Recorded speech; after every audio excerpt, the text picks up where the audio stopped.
I dropped the painting, and it hit the wooden floor with a thud. A wave of disgust washed over me. He was gone, but he was still here. He could still touch me, still violate me like this. This painting wasn't a gift, it was a reminder. Mason had been living in my head. He had seen things I didn't know, captured my most private moments without permission. He was a haunting demon, a shadow I couldn't escape. I thought I was free. I thought I had won. But that painting, it showed me that Mason was still here, still haunting me, still smirking in my mind. I'd never be able to fully escape him. The fight was over, but the scars he left and his ghost would follow me forever. This wasn't a happy ending. This was the price of survival. That package, with the nude painting Mason had done of me, felt like a brutal hit to the fragile piece I'd just found. I stared at the painting, every brushstroke like an invisible finger touching my skin, making me shudder. His brushwork was hurried and rough, but it was enough to capture everything, enough to make me feel exposed and deeply threatened. When did he paint this? While I was sleeping? While I had no idea? It made my skin crawl. But the most horrifying thing, the thing that froze me, was the signature in the bottom right corner. Not his name. Just 2 words. Owned. Written in a bold, declarative stroke. Owned. As if I was a possession, his property. As if I had no right to be free. To live my own life. He didn't just want to control me. He wanted to turn me into an object. His own sick work of art. The way he was still obsessed with me, still watching me, still trying to prove his power even after he'd been pushed away, chilled me to the bone. I thought I had won. But this painting, it was a reminder that Mason was still here, still in my mind, still smirking, claiming he owned me. A fury erupted inside me, burning away any leftover fear. He didn't just steal my money, destroy my trust. He wanted to steal my dignity, my freedom too. Owned? Never. I would never let him own me, not in my thoughts, not on some sick painting. This painting wasn't art, it was evidence.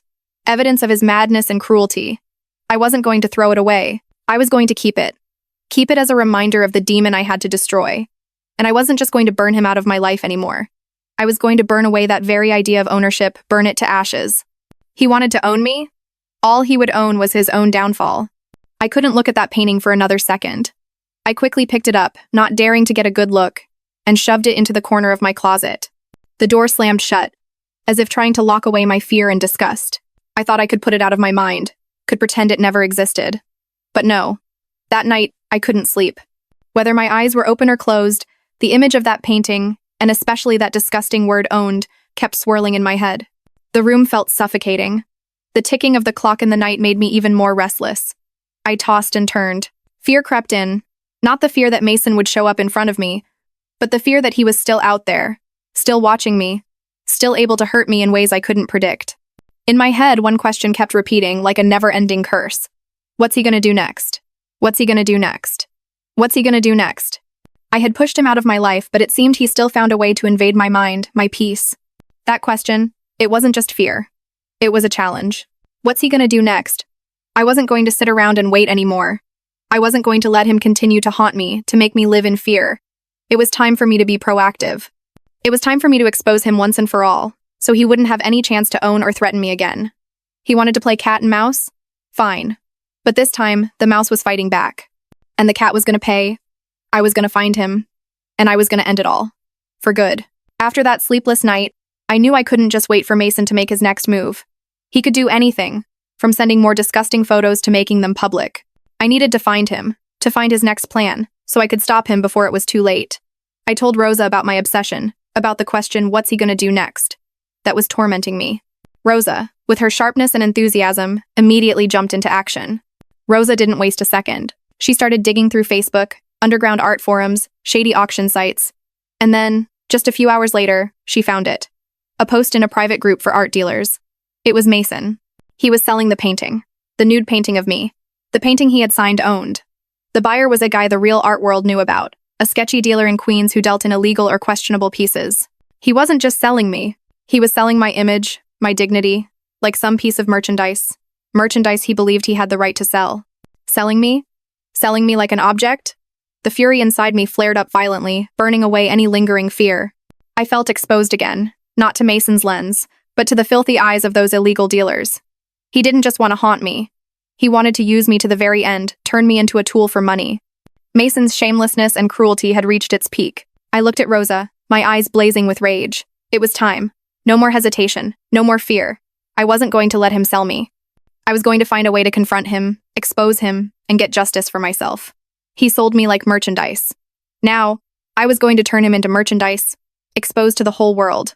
And I was going to set the price. The moment Rosa showed me Mason's post on Facebook, when I saw him selling the nude painting of me to some shady art dealer, it felt like a fatal blow. Everything before this, from him stealing money, lying, to taking secret photos, couldn't compare to this humiliation. He didn't just want to hurt me. He wanted to turn me into an item, a piece of property to make money from. I stood there, my body trembling uncontrollably, not from fear, but from absolute indignation. My eyes blurred, but I didn't cry. I couldn't cry anymore. Rosa looked at me, her eyes flaring with anger. She didn't hesitate. She looked straight at me, her voice filled with contempt and rage. "He's selling you like an object," she growled, then swore a filthy curse. "How much longer are you going to put up with this, Emily? How much longer are you going to let him walk all over you?" Rosa's words were like a knife stabbing me in the heart, but also like a splash of cold water, making me clear my head. How much longer? How much longer would I accept this humiliation? Rosa's words, they weren't just a question. It was a challenge, a call for me to stand up, to fight. I wasn't the weak, easily manipulated Emily anymore. I had had enough. Mason had crossed every line. He had turned me into merchandise? Fine. Then I was going to show him what this merchandise would do to him.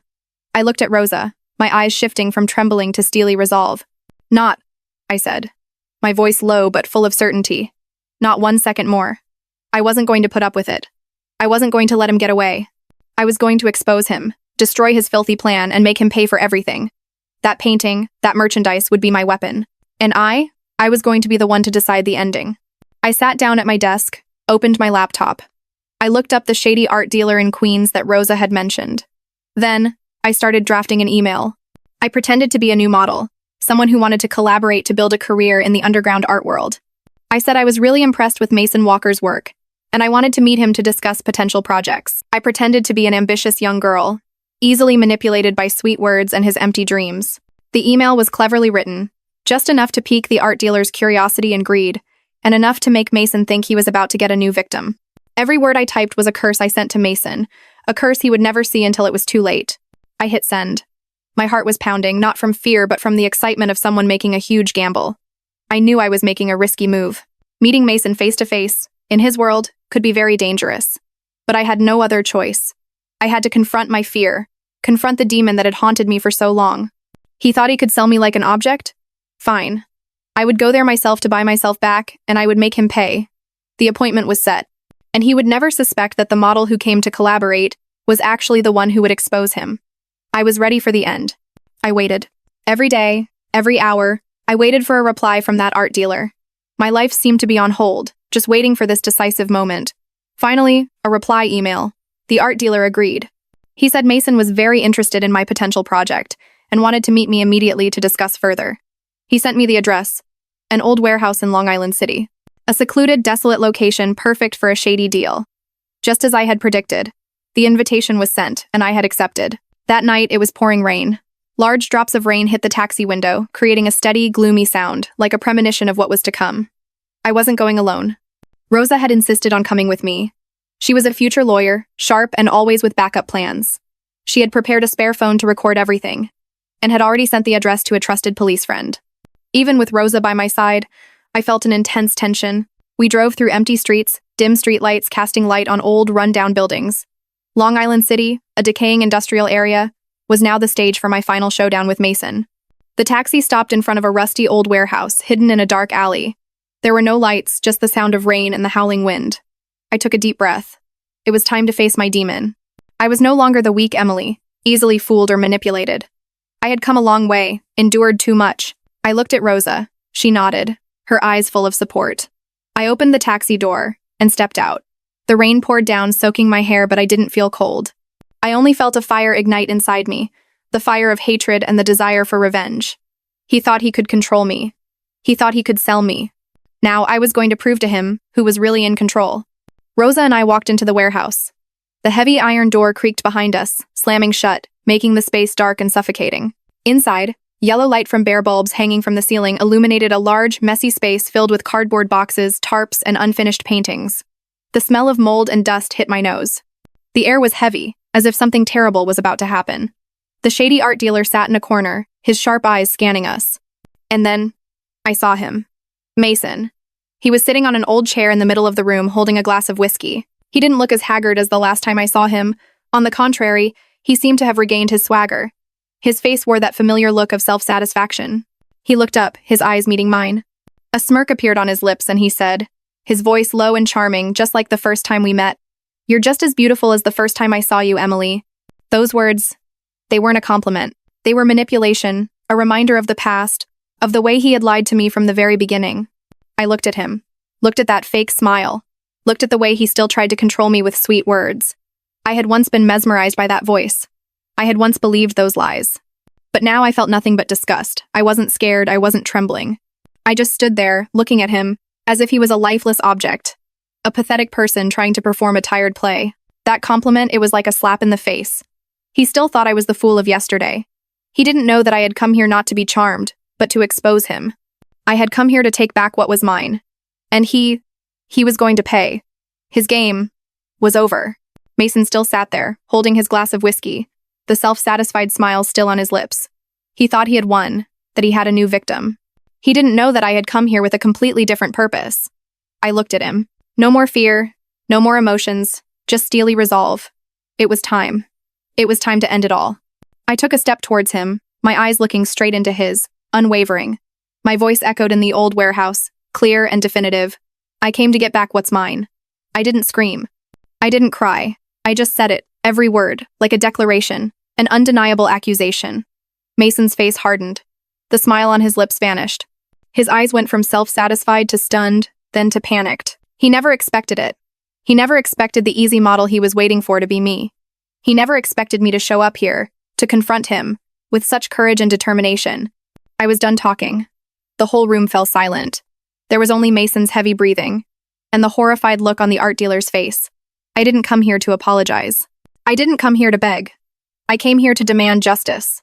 Mason had stolen everything from me, my money, my trust, my dignity, and even my youth. He thought he owned me, even after I had left him. But now, the power had shifted. He was the prey, and I was the predator. My nude painting would be evidence against him. His signature owned would be his accusation. I had come here to take it all back, and to end this sick game once and for all. The end was coming. My declaration, I came to get back what's mine, was like a knife stabbing straight into Mason's self-satisfaction. His face changed from stunned to absolute fury. He never expected me to have the guts to confront him like this, to challenge the power he thought was untouchable. He understood that his plan had been exposed, and he was on the defensive. In his desperation, he tried to fight back. He pulled out his phone, his finger trembling as it touched the screen. "I'm live streaming everything," he screamed, his voice hoarse with rage. "Let all of New York see who you are. See how this long-legged model sells out her dignity." He believed that threatening to expose me to the public would scare me, would make me back down, just like he had manipulated so many others. But I wasn't the weak Emily of yesterday. I had been preparing for this moment for a very long time. I looked at him, my eyes showing no fear, only utter contempt. I gave a cold smile. "Did you forget, Mason? This is New York," I said, my voice low but loud enough for him to hear every word. "All it takes is one call." I didn't need to specify what that call was. He understood. He knew exactly what I was referring to. He stared at me, his eyes shifting from angry to panicked. He was going to use social media to expose me? He didn't know that I had prepared a call that was much more powerful than that. A call that would expose him to all of New York and the world. I didn't need to scream. I didn't need to beg. A single phrase, a single reminder of the invisible power he had underestimated. He had live-streamed his life into a joke, and now, he was going to pay for that play. My words had barely finished when a crash echoed from behind. Rosa, she had done exactly what I had predicted. She had kicked open the old iron door, making it swing open. The light from outside poured in, dispelling some of the gloomy darkness in the warehouse. Mason jumped, his face still stunned from my words. He hadn't had time to understand what was happening. He hadn't had time to realize the real danger. As soon as the door opened, a tall man walked in. He was an undercover police officer, the one Rosa had contacted and arranged to collaborate with us. He walked straight to Mason, quick as a flash. Mason was still standing there, phone in hand, his eyes filled with confusion. He hadn't had time to say another word, hadn't had time to carry out his live-streaming threat. In a split second, his arm was twisted behind his back. A dry crack echoed, and Mason cried out in pain. The phone fell to the concrete floor, shattering into pieces. I stood there, watching him struggle in the officer's grip. Mason's face was distorted with pain and shock. He never expected it. He never, ever expected the call I was talking about to be this. He thought he was the predator. He thought he could manipulate me to the very end. But now, he had become the prey. The clink of handcuffs echoed, silencing all of Mason's screams. He was arrested. My entire plan, from sending the fake model email to Rosa contacting the police, it had all gone perfectly. His play was over. And I would be the one to close the curtain. Mason was handcuffed, still struggling in the police officer's grip. His face was pale, his eyes filled with resentment and disbelief as he looked at me. He couldn't accept the truth that he had been fooled, exposed in a spectacular way by me, the one he once thought he owned. In his ultimate anger and humiliation, he screamed, a meaningless accusation. "You tricked me! You don't love me, Emily!" he screamed, like a kid who just had his toy taken away. He still believed my love was something he could manipulate, could buy. He still didn't understand the nature of what he had done. I walked closer to him, bent down, and leaned close to his ear. My voice was low, clear, and cold as ice, just loud enough for him to hear. "I never loved you, Mason," I said, every word like a knife cutting into him. I loved myself. It wasn't a lie, it was the truth. The painful truth it had taken me 3 years to realize. My words were a fatal blow. Mason fell silent. His face went from angry to completely empty, as if everything inside him had collapsed. He couldn't accept that truth.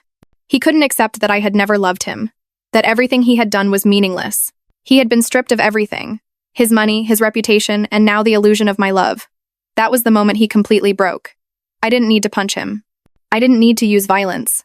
With just the truth, with just a declaration about myself, I had completely destroyed him. He thought he had fooled me. He didn't know that I had fooled him about my own feelings, just to survive and win. And now, I was free. Truly free. Mason was led away. The clink-clink of handcuffs echoed, then the sound of his feet dragging on the concrete floor.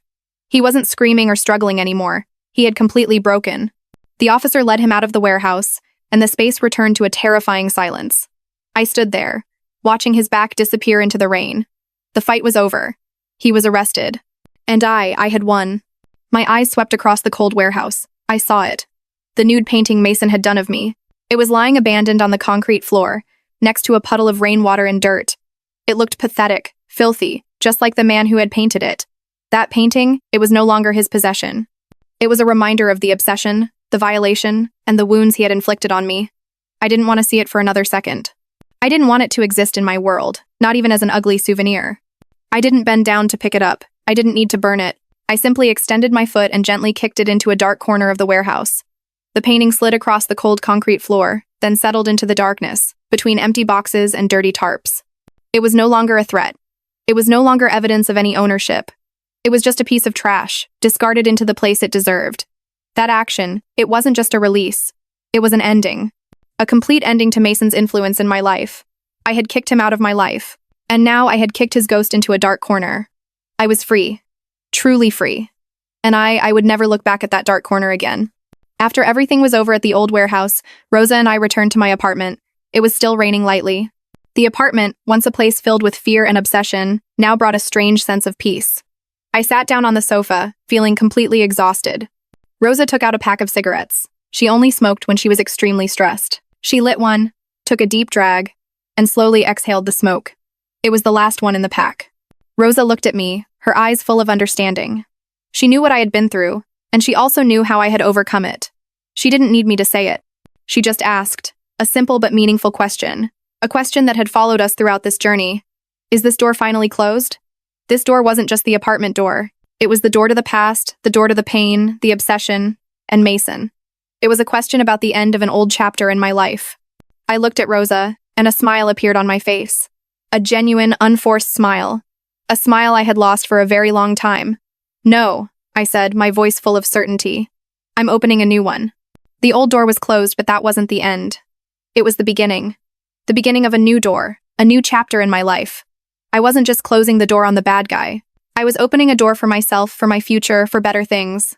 Rosa's pack of cigarettes was empty, a symbol of a stage that had ended. And my new door was ready to be opened. I would decide for myself. I would build it myself. And I would live it myself. With the little money I had left, most of which had been taken by Mason, I knew I needed to start over. I didn't want to live in the old apartment anymore, a place filled with too many painful memories. I wanted a new place, A new beginning, a space that belonged only to me, without any trace of Mason. After many days of searching, I found a small studio in Chinatown. It wasn't big, but it had enough light, and most importantly, it was in a vibrant neighborhood, a place where culture and art intersected. I used the money to rent the studio and to buy the most basic necessities. I knew I had to start from scratch, but I wasn't afraid anymore. I had a plan not just to make a living, but to tell my story, to turn my pain into strength. I had gone to the old warehouse where Mason was arrested and picked up the nude painting he had done of me. I didn't burn it. I didn't destroy it. Instead, I cut it into many small pieces. Each piece was a piece of the pain, a piece of the memory I had gone through. And I was going to turn them into something else. I hung those pieces of the painting on the walls of my studio, not in any particular order, like fragments of a life. And underneath, I put a simple but heavy sign: the Predator's work. It wasn't just an art exhibit, it was a declaration. Mason had thought he owned me, thought he could manipulate me with that painting. But now, I had turned his work into my work, into evidence to accuse him, into a warning for others. I was no longer a victim. I was the storyteller. And my story would start from these pieces of the painting. From what he had done to threaten me, I would turn it into a weapon to fight. My small studio in Chinatown quickly attracted attention. At first, it was just curious passers-by, Rosa's friends, or local artists. They looked at the pieces of the painting, read the sign "The Predator's Work," and started asking questions. I told my story, every detail, every pain. And then, something magical happened. My story touched the hearts of many people, especially women. They started coming to see, to listen, and to share. One afternoon, a young girl with long brown hair and innocent eyes stood in front of my pieces of the painting for a very long time. She looked at them, looked at the sign, then turned to me. Her voice was a soft whisper, like a confession. I almost fell for him too. He painted me too. He also said similar things. She didn't need to say his name. I knew, we knew. Her eyes were full of fear, but also full of understanding and gratitude. "Thank you," she said, and squeezed my hand tightly. "Thank you for daring to speak out." That thank you from the girl with brown hair, it wasn't just a regular thank you. It was a validation. Validation that I was not alone. Validation that my story was not just mine. There were so many other Emilys out there, women who had been, or almost were, victims of Mason, or guys like him. I had turned my pain into a tool, a voice to warn and protect others. This exhibit wasn't just to expose Mason. It was to open up conversations so women could recognize and escape from predators. His painting had become our weapon, and it had started to work. One by one, women came. They didn't just come to see the art. They came to tell their stories. They came to find empathy, to find a common voice.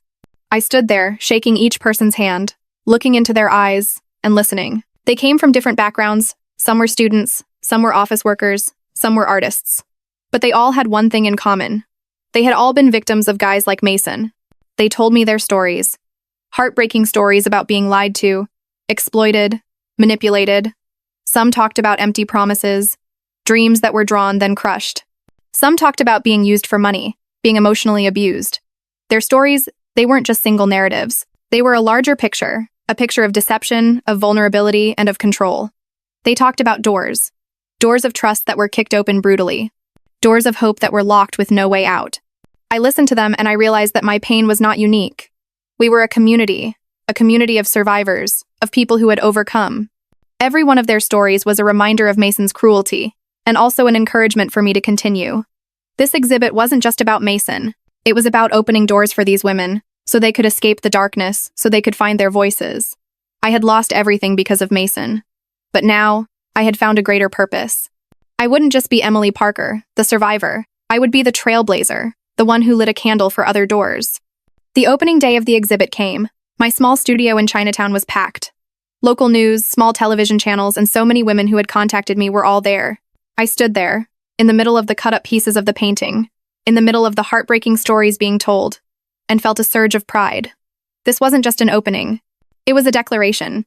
Rosa, she was always by my side, supporting me every step of the way. She was my best friend, my sister who had gone through every storm with me. That evening, before the opening began, Rosa came up to me, her eyes sparkling. She didn't say much. She just gently slipped something into my hand. I looked down. It was a small, brass-colored padlock, shiny and new. It looked so simple, but it carried a deep meaning. Rosa squeezed my hand tightly, her voice low and sincere. "This lock is for you, Emily. To remember which doors are worth closing and which are worth opening. It wasn't just a physical lock. It was a symbol for my journey, for the lessons I had learned. I looked at the padlock in my hand, then at Rosa. My eyes welled up with tears. This lock, it didn't just remind me of Mason. It reminded me of the power of choice. The right to close doors of pain, doors of toxic relationships, doors of haunting pasts, and the right to open new doors. The door of freedom, the door of trust, the door of the future. This padlock, it was a reminder that the key to my life was in my hands. I would not let anyone control it anymore. It was my self-promise, and I would carry it with me like a lucky charm for the rest of my life. The golden padlock Rosa gave me, it wasn't just a personal gift. I wanted it to be part of the exhibit, a symbol for all the people who had come here, had shared their stories, and had found empathy. I hung the padlock right at the exit of the gallery, on a simple leather string. It wasn't flashy, but it was in a spot where anyone leaving would see it, and underneath the padlock I placed a small sign, engraved with simple but powerful words. Close the door on the bad, open the door for yourself. That message, it was for everyone. Every time someone left the gallery, they had to walk past the padlock. So many people stopped, read the sign, and slowly reached out, gently touching the padlock. It wasn't just a simple action. It was a connection to my story, to the stories of other women, and to the message of freedom, of liberation. That little padlock, it had become a symbol of resilience, of freedom, and of daring to close doors of pain to open new ones. Every touch on the padlock was a reminder that we have the power to choose, the power to protect ourselves, and the power to live an authentic life, unchained by manipulators. My exhibit wasn't just about art. It was a movement. And that padlock, it was our flag, our call to live, to fight, and to be free. My exhibit, The Locked Doors, quickly became a small phenomenon in the New York art community. My story, the pieces of the painting Mason had done of me, and the stories of other women told in the gallery, all created a huge buzz. It wasn't just women who had been victims who came. Social activists, psychologists, and even men who wanted to understand this issue also started to visit. And then, one morning, I got a call from a big local newspaper. They wanted to interview me.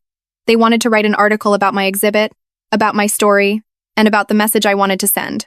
I immediately agreed.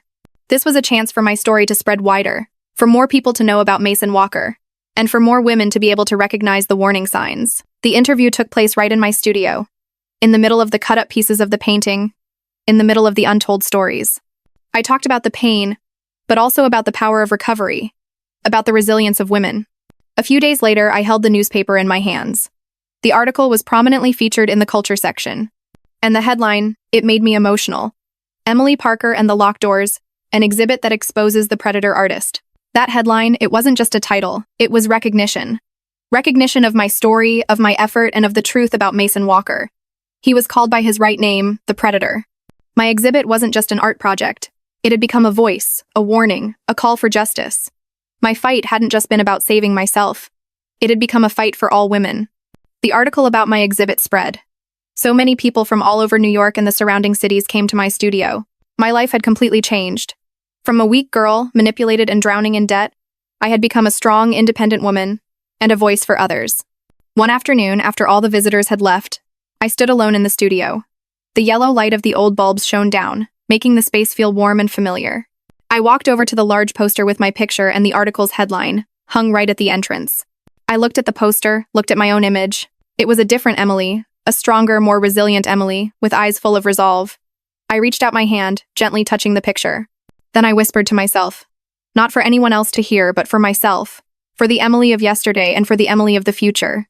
This door, I closed it myself. It was the door to the past, the door to the pain, the door to Mason. I had closed it myself, without a single regret. I kept the key myself, the key to my life, to my happiness, to my future. No one could hold it anymore. It was mine alone. And then, I said the last words, the words I had fought for 3 long years to be able to say with confidence, I live an authentic life. I live a free life. I live a life without Mason's ghost. I didn't just survive. I had won, and I had found my purpose. The story of Emily Parker, of the Locked Doors, had ended. But my life, the life of Emily Parker, the woman who had closed the old door and opened a new one herself, was just beginning.